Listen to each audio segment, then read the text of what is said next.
Please welcome President and Chief Executive Officer of the Detroit Regional Chamber, Sandy Barua.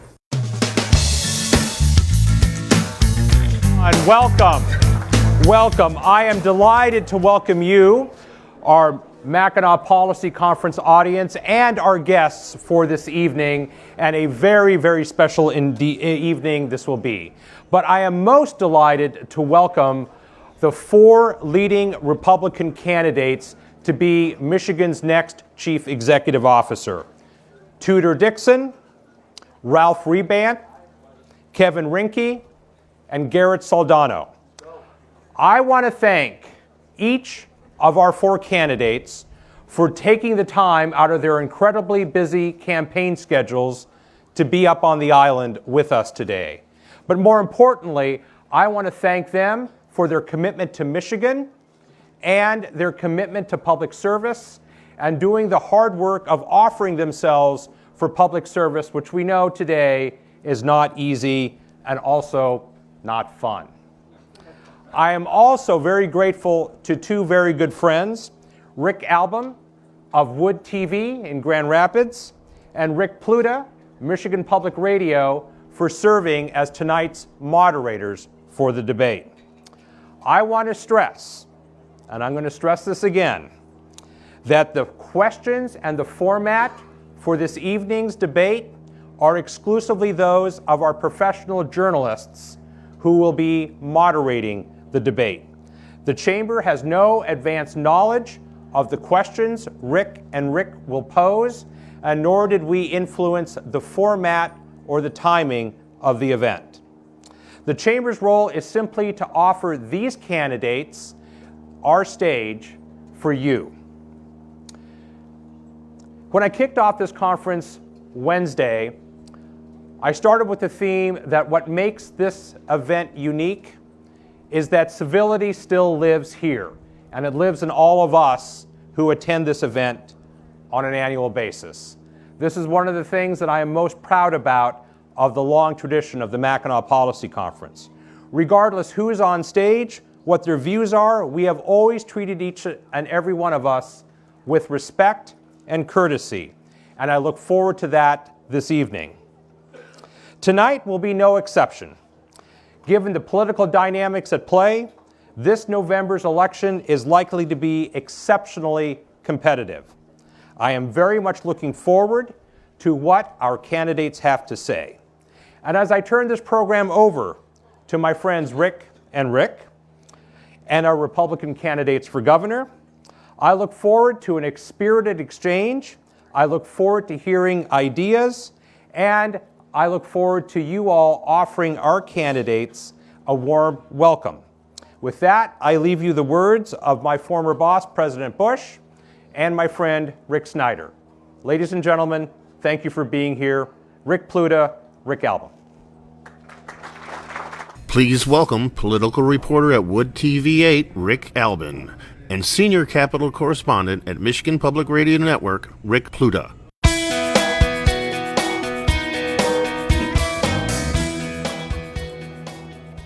Good afternoon, everyone. Thank you for being here. Sandy said all that needs to be said about this gathering, except I want to thank the Chamber for having us be a part of this and tell you what the rules are, and they are really, really simple. It starts with each candidate will get each question. They will have 60 seconds to answer that question. Each candidate, if they choose, can then have a 30-second rebuttal after all of the candidates have answered that question. When we get done, and we have people who will time us, well, there'll be a 30-second closing time. But just a quick note about time. There are timing lights down here. When you get to yellow, that means it's time to wrap it up. When it gets to red, it's time to stop. And that's when we will gently remind you that it's time to stop. Those are the simple rules, and that's how we'll play the game tonight. Please welcome Tudor Dixon, Ralph Rebant, Kevin Rinke, and Garrett Soldano.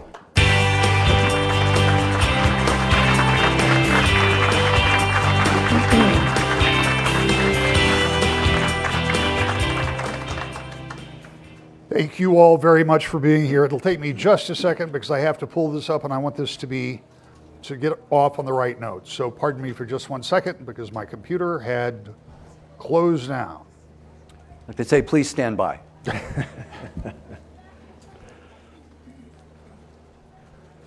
Here we go.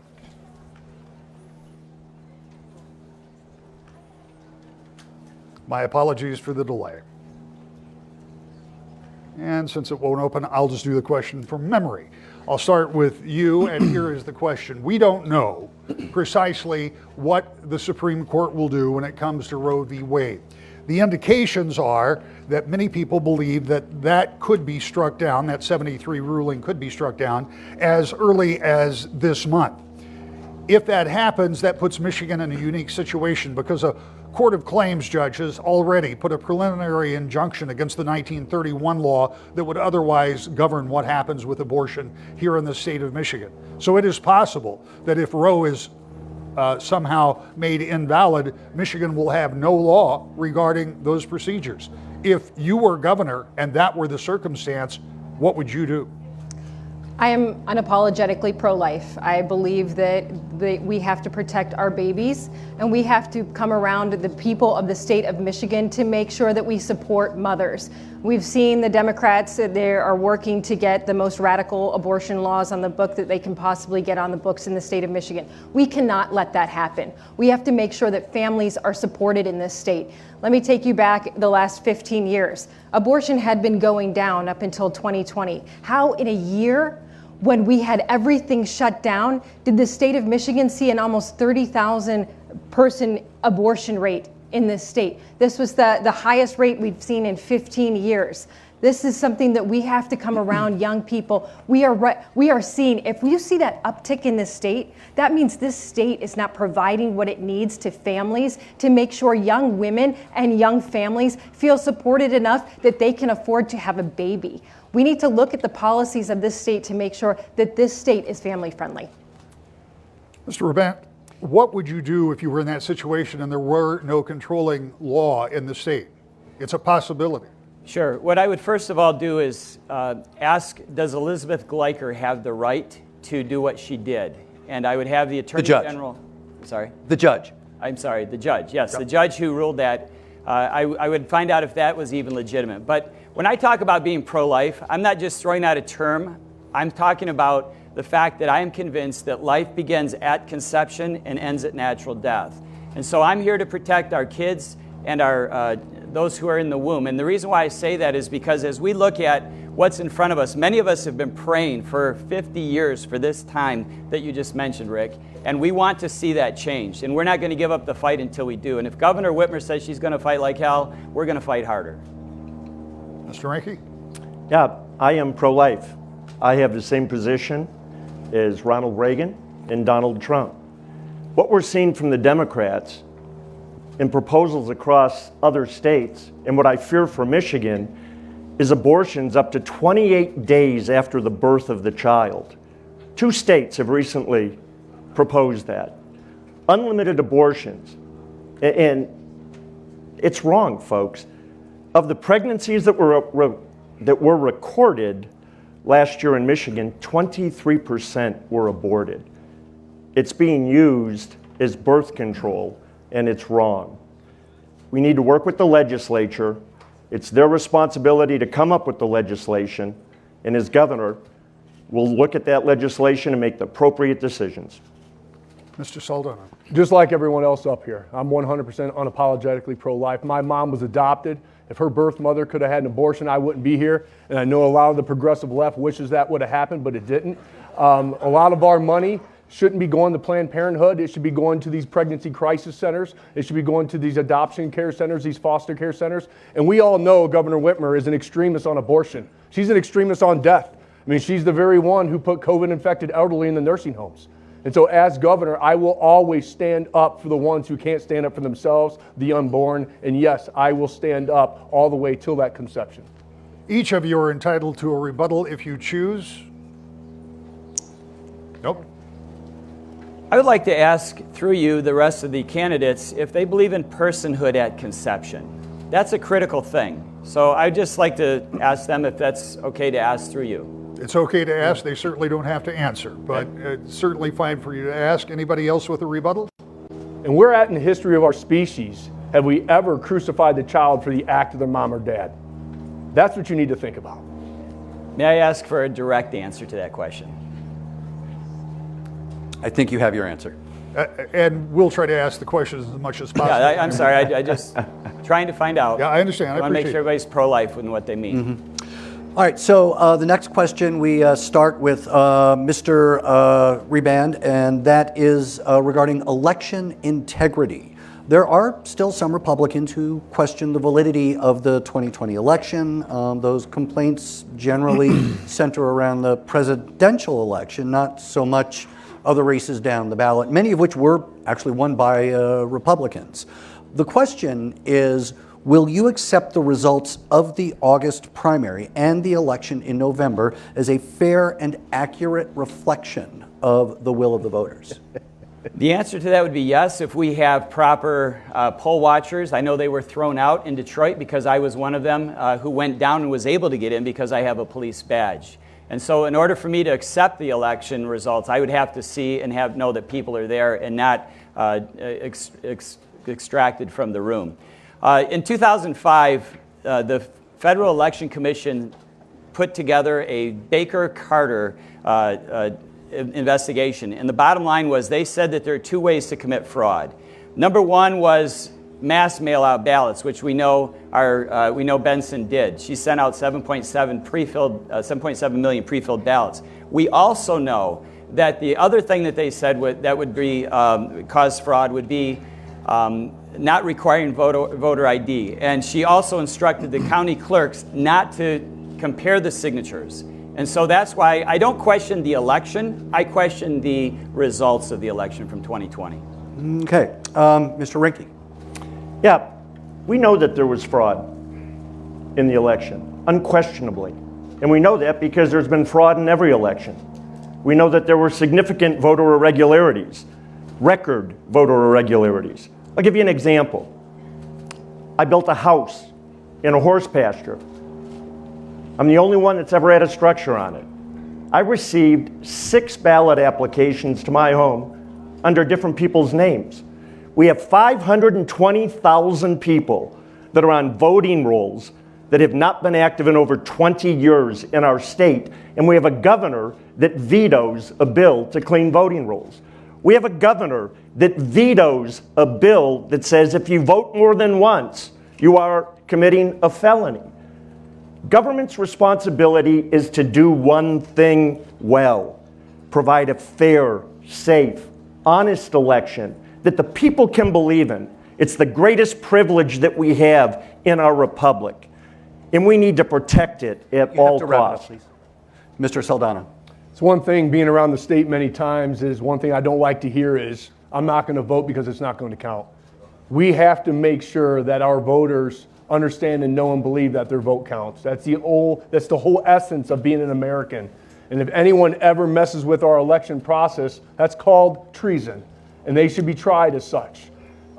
Regarding your question on will I accept the results? Well, yeah, because our movement has been going around over the past several months recruiting licensed election inspectors, over thousands of them. Thousands to be involved in this election and make sure that there's no shenanigans. And if you want to see the shenanigans, all you have to do is watch 5,000 Mules.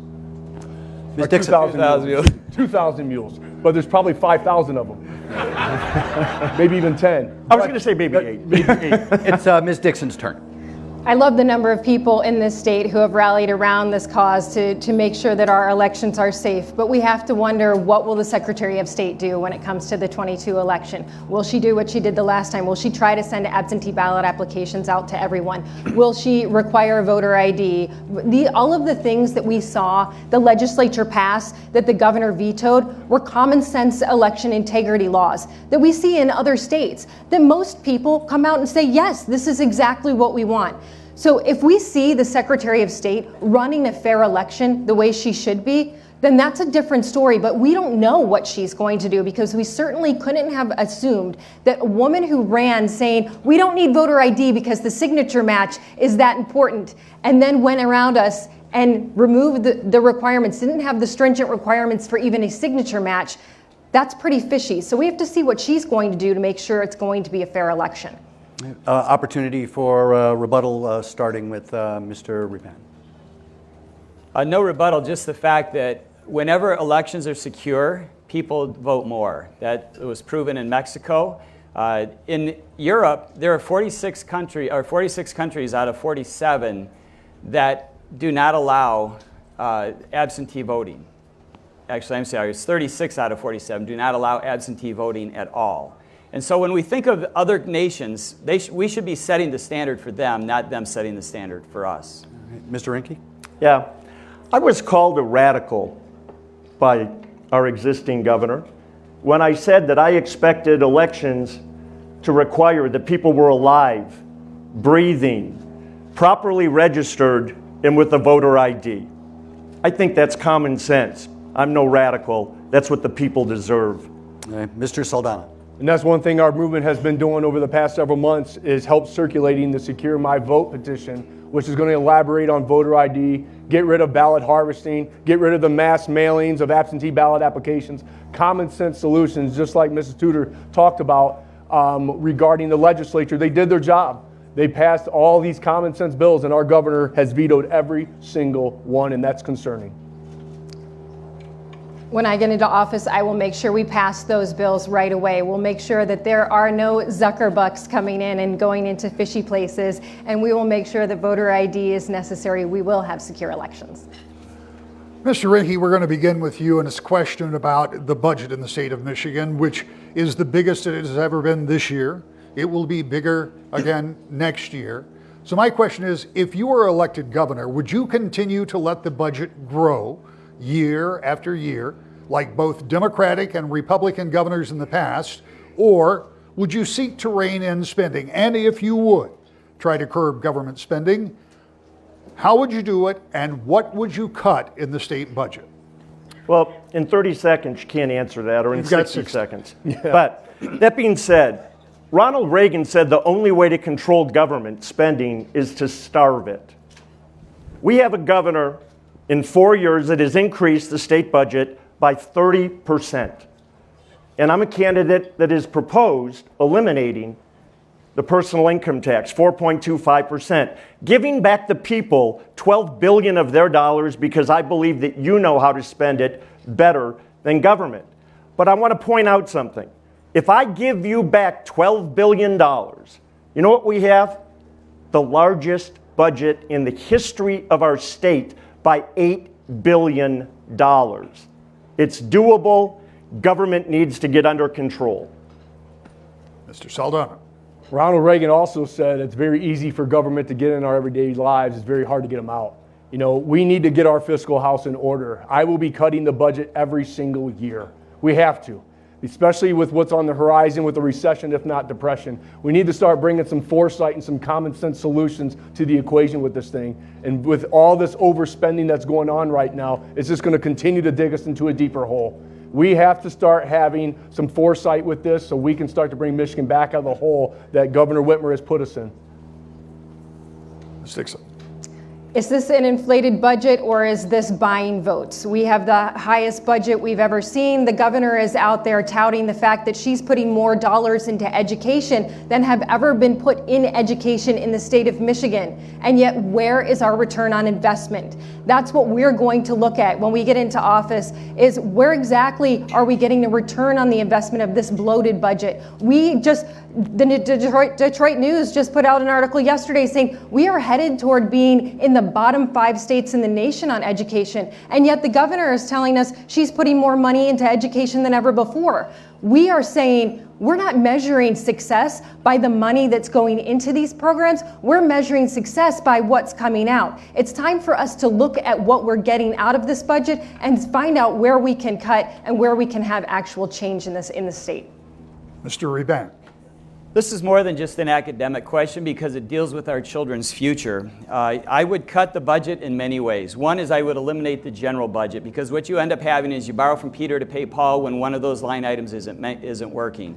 I would also get rid of corporate welfare. We have spent over $900 billion. The citizens of Michigan have spent over $900 billion to support corporate welfare. It gets us nowhere. I could give the case of the movie theaters in Allen Park where my in-laws live.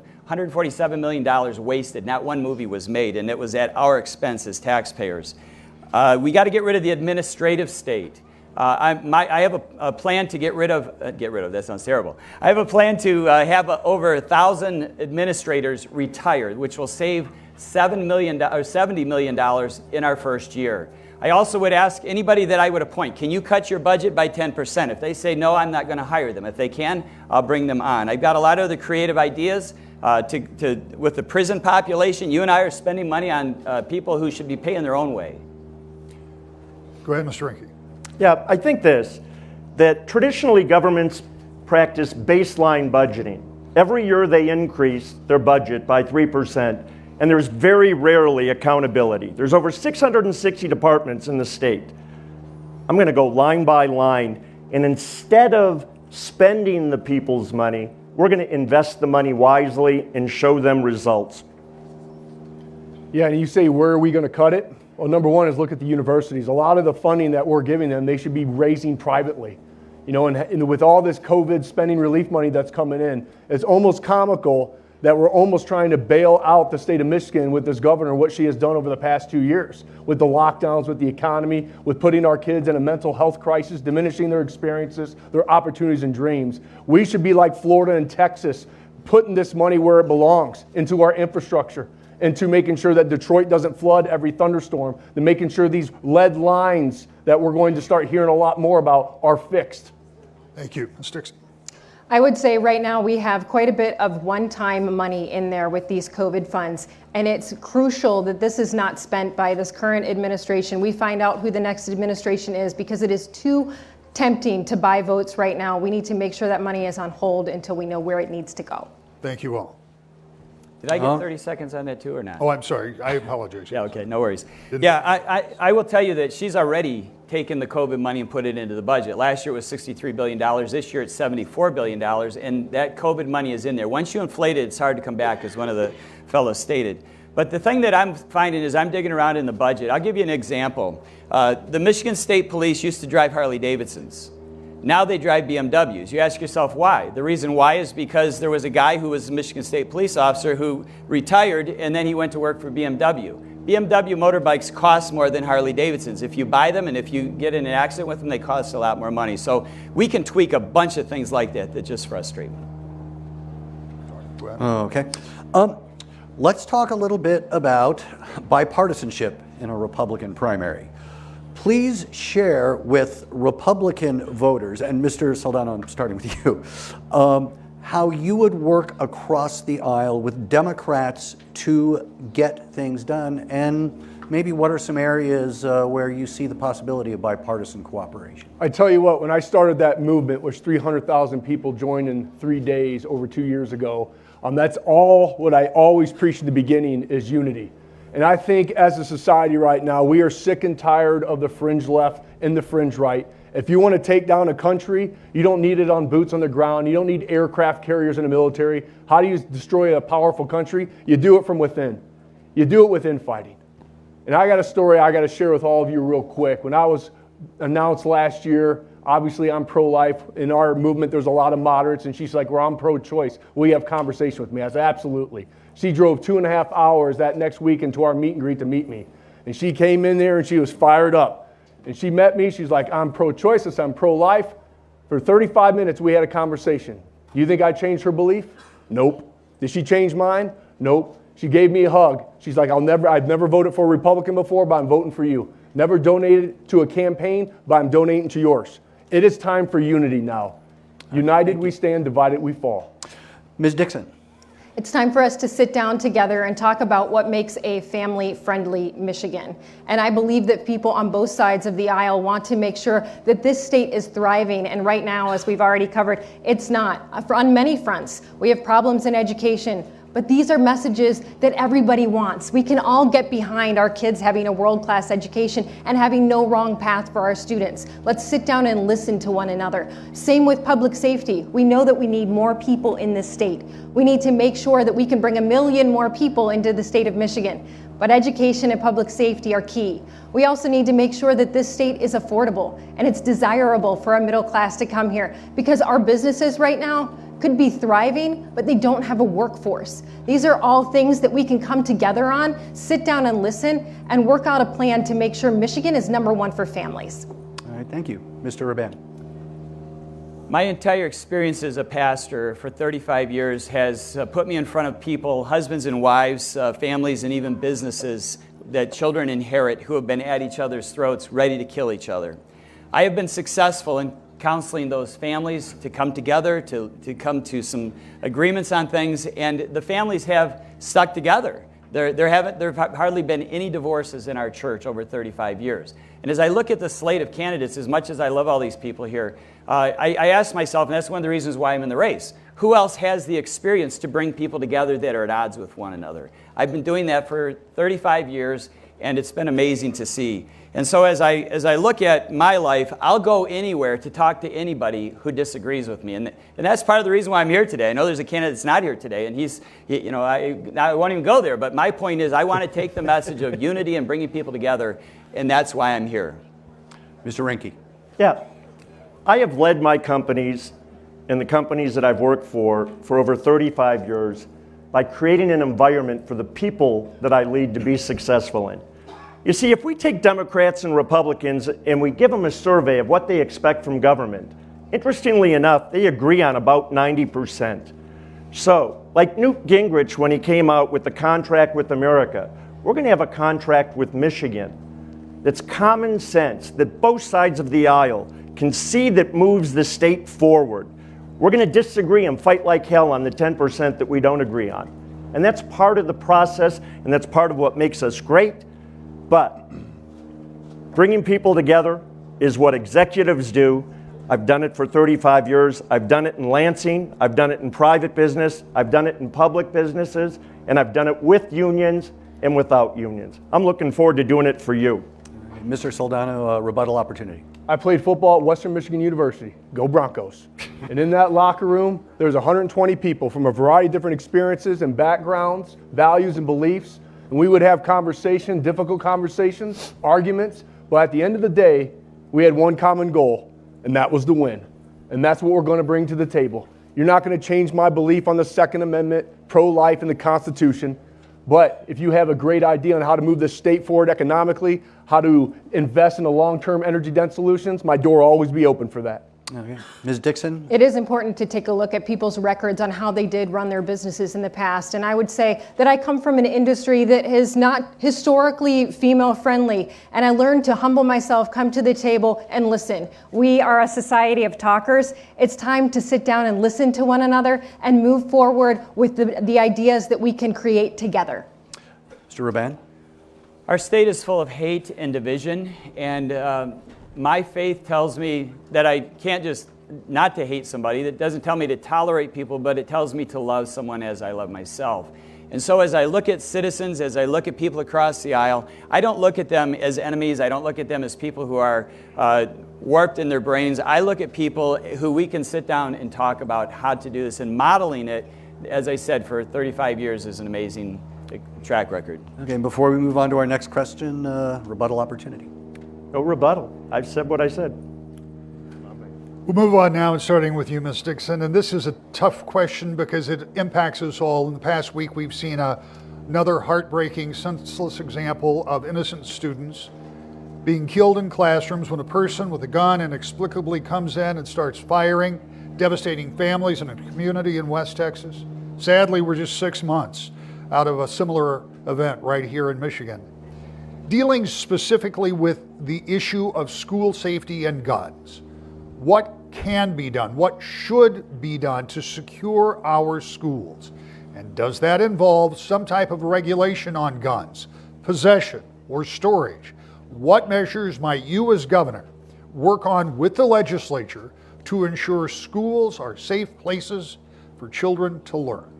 Obviously an issue near and dear to my heart because I drop 4 little girls off at school every single day, and a day does not go by that I don't think of those families and what they go through after they lose their child. It's unimaginable, so that is top of mind for me. getting into this position. What can we do? We have a report from 2018 from our state police about how to make our schools safe, a safe schools report. We have to look through that, sit down with the legislature and say, look, these are the recommendations from people who have been trained to protect us. They are looking at ways to protect our students. How can we do this to make sure that this doesn't happen in Michigan? Our schools right now are a soft target. We have to make sure we harden our schools. This is the one area where I say these COVID funds that came in, this is a good time to spend the summer, take some of those funds and harden our schools over the summer so that when our kids come back, they're safe. Mr. Rebuttal. This is tough because I went to the Oxford Vigils and the Oxford Visitations, and I did not go as a governor candidate. No one even knew I was a governor candidate. I went as a police chaplain, as a pastor, because I knew there were people who would need help and counseling. So I gathered around students who were crying and having a difficult time. So as I thought about that, my friends, the issue isn't guns. Guns haven't changed. The issue is we have taken God out of the culture, we've taken God out of the classroom, and we've taken God out of the courtroom. Our kids have no idea of values. They have no idea of respect for life, and it's because we've removed God. And so as I look at my opportunities as a governor, there are a couple things really quick. I would do a single entry entrance into every school. I would get gun-sniffing dogs, and I would hire retired law enforcement or veterans to help protect those, because schools as a gun-free zone are killing zones. Mr. Ranke. Yeah, this has happened before, and I question. We have smart people that have done nothing. We discuss the same thing happening time after time. There was a report written by the state police. Our government and our teachers' union did not implement the recommendations of that support. Government and schools need to act, and they need to act quickly to protect our kids. I proposed having former military that could volunteer and work in our school system with a state police program that would train them as hall monitors. I went to public schools. We had hall monitors that were armed, and we learned how to deal with the police and accept them versus fear them. We have the support of the Second Amendment is not something that I'm ever going to question. I believe in constitutional carry for our Second Amendment, just like I believe in free speech. And yet we can have safe schools as well as gun rights for law-abiding citizens. Mr. Sultana. Look, if you looked at evil that happened in New York the week prior, and you look at what I call Chicago now, because they have the most mass shootings in any city in the U.S., we don't have a gun problem. We have a mental health crisis.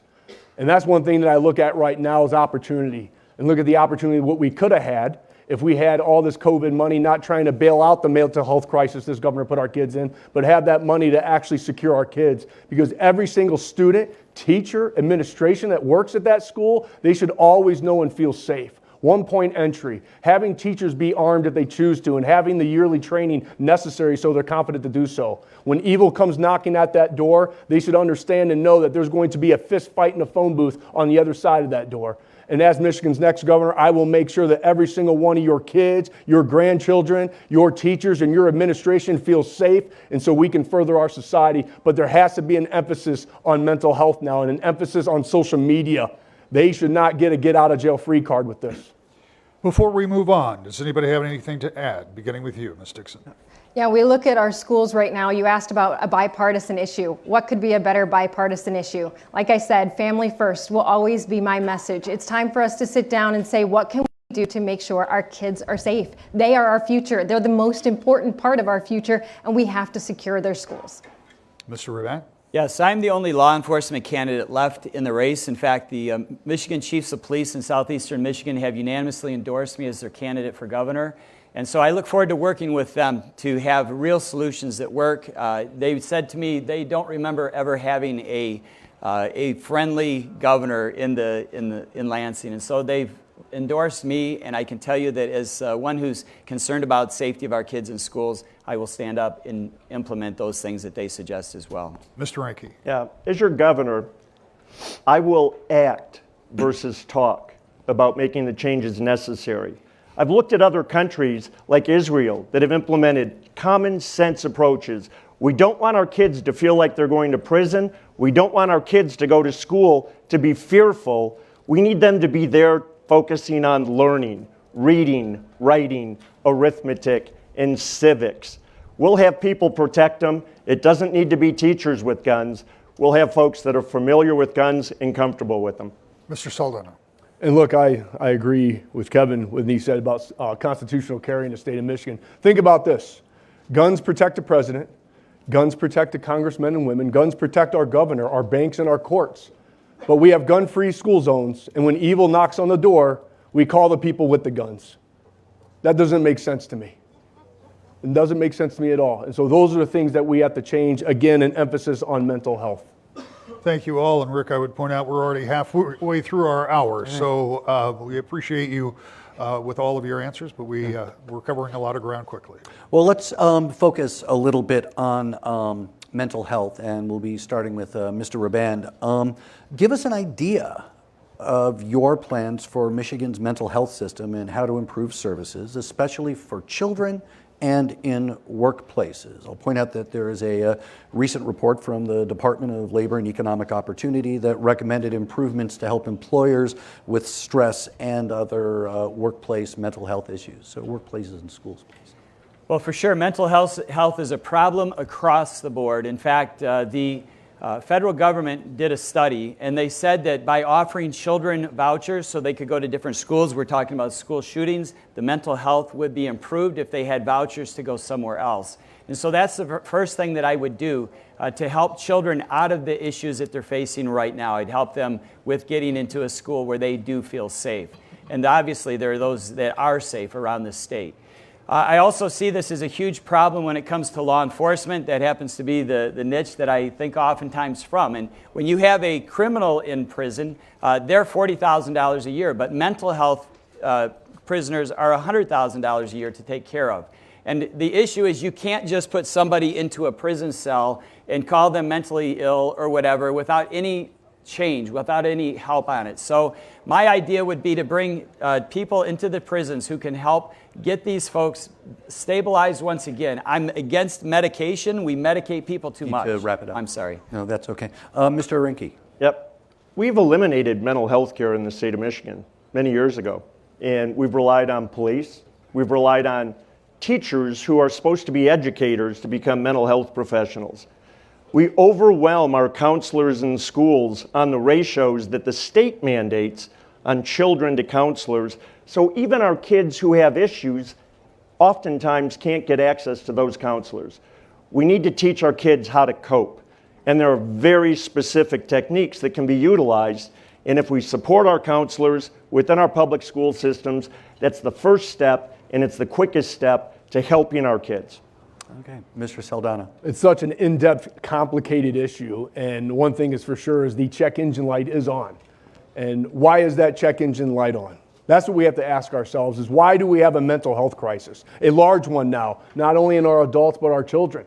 And it goes right back to the pandemic and these unconstitutional lockdowns that our governor did, and to implore one another to wear the mask, and if not, do it forcefully. And then she hammered out at our kids even more and canceled their experiences, their opportunities, diminished their dreams, put them online. Where now what? We heard that 30% of these kids, when they were reporting for online, they weren't there. So again, this is such a complex issue, and throwing money at this is not just going to be the cure-all. We have to remove the why. The why and who put us into this situation is Governor Whitmer. And she can run away from that, but she's the reason why it happened. But we need to put an emphasis on parenting. We need to put an emphasis on when you hear something on social media that's a little out of touch, then you report it to the authorities. This is going to be an all-of-the-above approach with mental health, and it's a culture issue, and we all have to get involved. All right, thank you, Mr. Saldana. Ms. Dixon. Well, we had this problem before the pandemic, but then we went through a crisis. And we saw that a lot more people were struggling with mental health issues. In fact, I've heard people say, just today, I was talking to someone earlier who said, after the pandemic, we had people that just said, I'm going to retire, I'm too afraid to go back to work. We have more of a mental health crisis than we could have ever imagined at a time when we've reduced beds in this state. I've talked to police chiefs up in the UP who say, we sometimes wait a month after we have someone come in and we have to hold them in jail before we can get them to a mental health hospital, before we can get someone to transport them, and before we have a bed. This governor took funding away. We were thinking Carroll would have 200 beds instead of 150. Now it has 100 beds.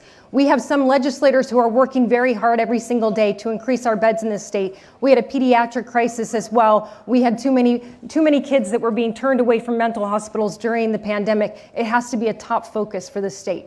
All right, thank you. Rebuttal opportunities, starting with Mr. Rebuttal. Thank you. The mental health issue is tied to so many things. It's tied to suicide, it's tied to depression. And one of the things that's being hidden and buried right now is a mental health issue connected with marijuana. And the problem is that the marijuana that I can't say I grew up with, because truly, not like Clinton, I never smoked a marijuana joint. But the reality is, back in our day, marijuana THC content was around 10 to 15%. Now with scientifically engineered marijuana, the THC... You're going to have to wrap it up. I'm sorry. Sorry, I'm a pastor. I don't watch the clock. Sorry about that.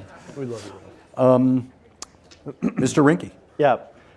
Our socialization skills have gone down. Drug use has gone up. People cutting themselves has gone up. Depression has gone up. We are creatures that need socialization. We need to look people in the face, not look at a mask. We need to touch. We need to feel. We need to understand and be concerned about our children. And we lost that during this pandemic by separating our kids. Computers and cell phones don't provide the answer. Mr. Rinke, you need to wrap up. Thank you, I just did. Okay. Mr. Saldana? Do you have a rebuttal? It's the ongoing mental health crisis, especially with these workers who've been fired because of medical freedom. Let's talk about that. The 500 workers at Michigan State that lost their jobs because they didn't go through with the vaccine. That's unacceptable. And as your next governor, I will always stand for medical freedom. I will back your medical waiver. I will back your religious waiver. And as Michigan's next governor, I'm going to tack on a philosophical waiver, because as an American, you have a choice. You don't get to know my religion. You don't get to know my health. You have a choice as an American. You will have a leader that will have your back, and we will end this nonsense. Ms. Dixon, a rebuttal opportunity? Yes, we need to hold the governor accountable for the political science decisions that she made that impacted mental health, with the people that we saw dying in nursing homes, with the young students who lost their opportunity at sports, were kept out of school, the unemployment situation. Some people were on, some people were off. We need to hold them accountable to those decisions. All right, thanks. Rick? You may recall, and I'm starting with Mr. Rinke, that 4 years ago, Governor Whitmer, then candidate Whitmer, ran on a pledge. You may not remember it, but she said once or twice she was going to fix the damn roads. And while no one could expect all the roads in Michigan to be fixed in 4 years, and in fairness, you all have been driving around the state and there is road construction going on, funding has taken place through bonding and some federal dollars that have been coming in. But the governor readily admits that the pace cannot be maintained unless there is more funding that is generated from the state. So here's my question. If you were elected governor, what would you do, including how would you pay for, improving Michigan's crumbling roads and infrastructure? Mr. Rinke. So what we have is a situation that the cost of our roads, while we pontificated on fixing them, went up 40% in 4 years. All of the budgets that were projected are wrong. 42% of our roads in the state, are in poor condition and will get worse. We have regulations that restrict how long people can work on the roads. We have regulations in different counties that shut down asphalt plants, cement plants. We have driver restrictions. Michigan's roads are designed to fail at a higher rate than other roads in the Midwest. And we see that because we allow heavier trucks on our roads than any other state. And yes, there's displacement. Yes, we are a commerce source, and we need to continue that. We need to build roads that work for that. Mr. Selda. Over the past year, I've traveled, I think, over 35,000 miles on the trail. And my goodness gracious, have we had to dodge potholes. Thank God I'm a chiropractor. Look, these roads are a mess. We all know it. Kevin's right. The price of materials and everything have gone up dramatically. The budgets are all screwed up. So how are we going to increase tax revenue? That was your question. Well, if we don't get businesses back here, we're dead in the water. So how are we going to get these jobs back? Well, number one, we have to make sure that Michigan is a business-friendly state, that making sure that no governor can weaponize the health department again to shut us down in the next cold and flu season. We have to cut regulations. We have to cut corporate taxes. We have to make sure that we're investing in long-term energy-dense solutions so we're competing with states like Texas, who took 11,000 jobs because our energy's too expensive here in the state of Michigan. That's what we need. If we don't increase our tax revenue by attracting jobs, and jobs are going to attract families, then Michigan's going to be dead in the water, and we need a leader. We need a governor to be able to do just that, and I'm the man for the job. Ms. Dixon. I love that you say that this is what the governor ran on, but I'm not sure if you heard the breaking news. Yesterday, she came out and said that she didn't promise she was going to fix the roads. So I don't know if she's trying to backpedal. She says she needs a second term to make sure she's going to do that. Do we trust this governor with a second term when she says that wasn't her promise? I don't think another 4 years is going to get her there. How would we fix the roads? We need to make sure we are using local resources. It's costing us millions of dollars every year to bring in resources from out of state because we aren't able to get them locally, even though they are available. We also need to fix the funding. There is a possibility to have a better formula. It was presented to this governor, and she had a better idea to give us a 45-cent gas tax. Obviously, that's not popular, and it certainly wouldn't be popular at this point in time when people can't afford to fill up their tanks as it is. Mr. Rebuttal.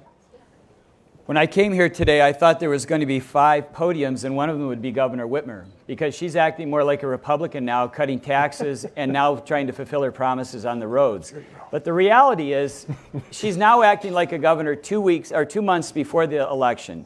And we needed a person that's going to be a governor the entire 4 years that they're in office. My wife and I took a 40th anniversary to Italy, and you know what we did? We walked on Roman roads that have been around for 2,000 years. And if they had that kind of technology back then, what the heck are we missing here today? Am I done? I believe you are. And I apologize for started. The red light did not come on, but I feel relatively certain. I'll come back. Let's talk about rebuttal. Mr. Rinke, you have more to say? Yeah, we need government elected officials to be honest with people. In the governor's State of the State, she said that she had fixed roughly 13,980 lane miles of roads. And I'd never heard the term in my 60 years, so I called a friend who worked for MDOT. A 4-lane highway with the shoulder on each side counts as 6 miles for every mile of repair. We need people that are candid and treat us with respect, with honesty, and explain the situation and what it costs. Mr. Saldana.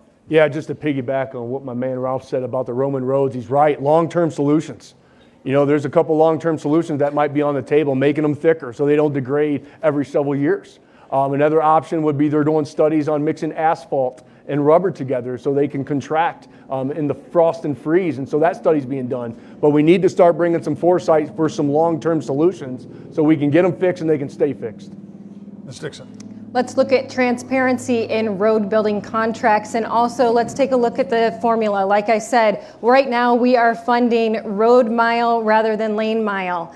People that run on a 2-lane road have much better roads than a 6-lane road. Mr. Rabat.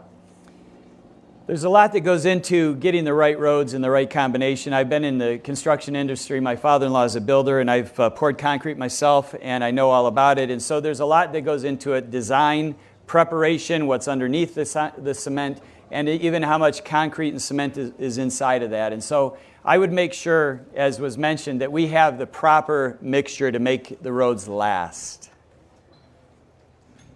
Okay, so this is a politics question.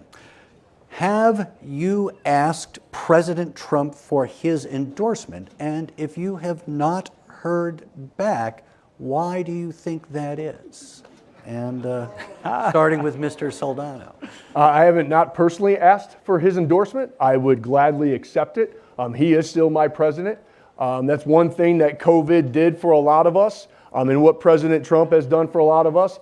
He's awakened a lot of people to get involved in politics. If you would have came to me 2 years ago and said that I was going to be running for governor, I would have laughed you out of the room. Never in a million years would have thought I'd be on stage in front of you. But President Trump and COVID taught us some valuable things. It's time for ordinary people to do extraordinary things. And that's one thing that I've learned is don't you ever think that you can't make a difference, because you can. You never know what small act that you may say or do that may change the lives of millions tomorrow Why I'm up here right now started with a 5-minute hissy fit video on Facebook. So you never know. The power of one may lead to the power of many. Okay. Ms. Saldana.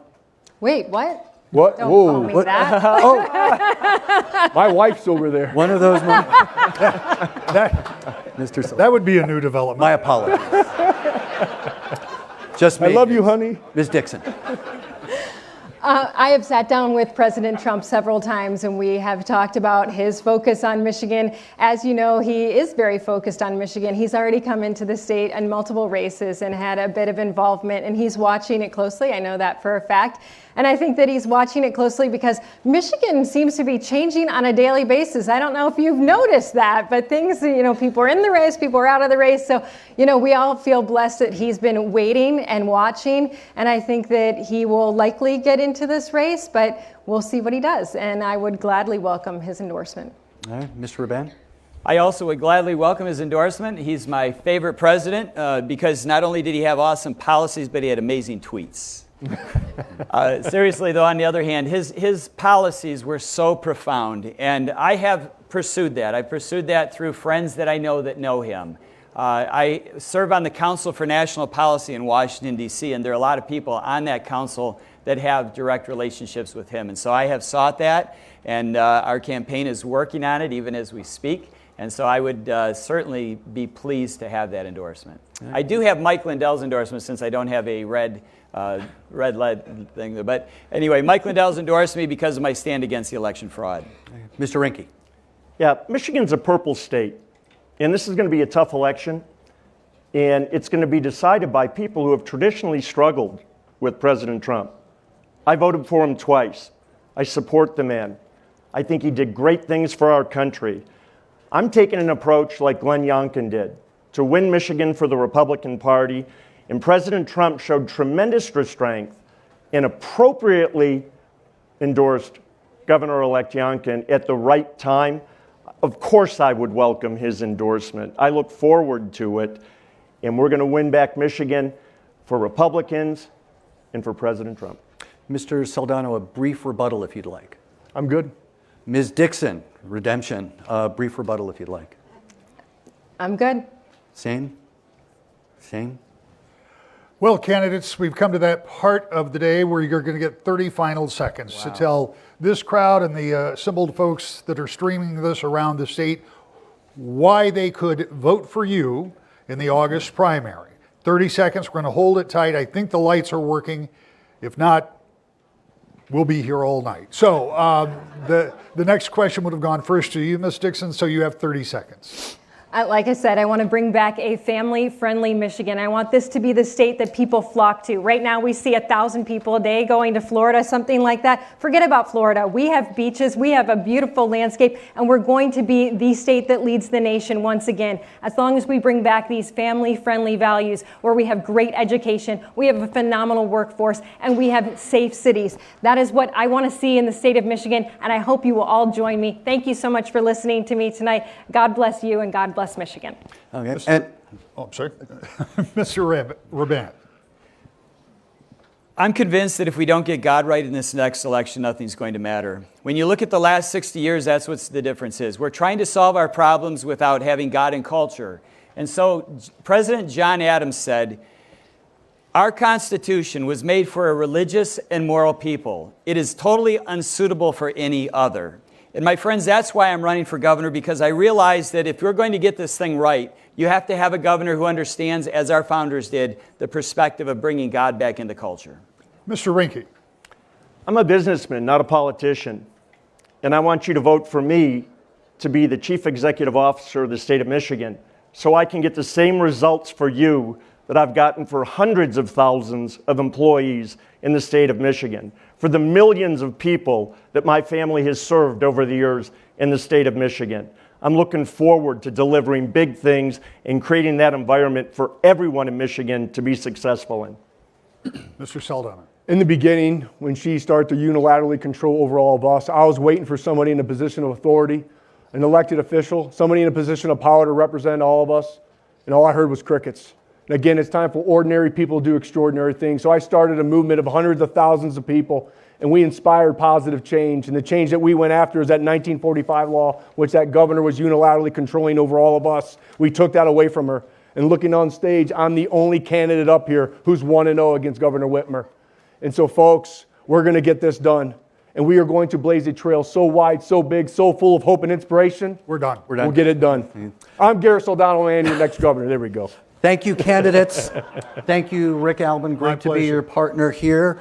Thanks to the Detroit Regional Chamber for offering this public service. Thank you to Detroit Public Television for streaming this public service. And thank you, all of you, for joining us and paying attention to what will be a very consequential election year.